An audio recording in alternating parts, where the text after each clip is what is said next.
اللہ تعالیٰ کی بارگاہ میں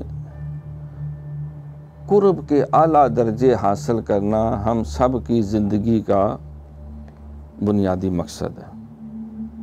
وَمَا خَلَقْتُ الْجِنَّ وَالْإِنسَ إِلَّا لِيَعْبُدُونَ۔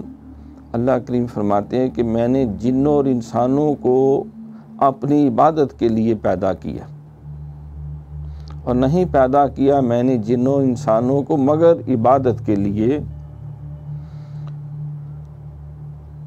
قرآن پاک کے سب سے بڑے مفسر حضرت عبداللہ بن عباس رئیس المفسرین فرماتے ہیں یہاں لیعبدون لیعرفون ہے کہ اللہ کی کامل معرفت اور قربت حاصل کرنا، اس کے لیے جس کو درجہ احسان کہتے ہیں۔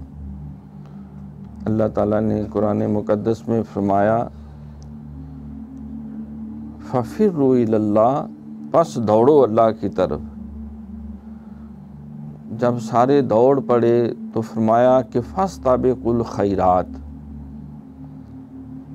اب اس خیر کی دوڑ میں سبقت لے جاؤ، سب سے آگے نکل جاؤ۔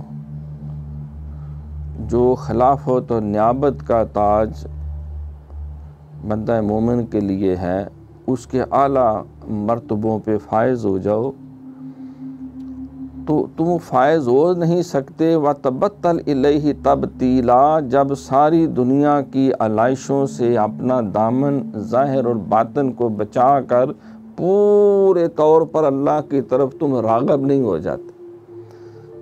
جب تک تمہیں تبتل کا درجہ نہیں مل جاتا، رجال لا تلہیہم تجارۃ ولا بیع عن ذکر اللہ،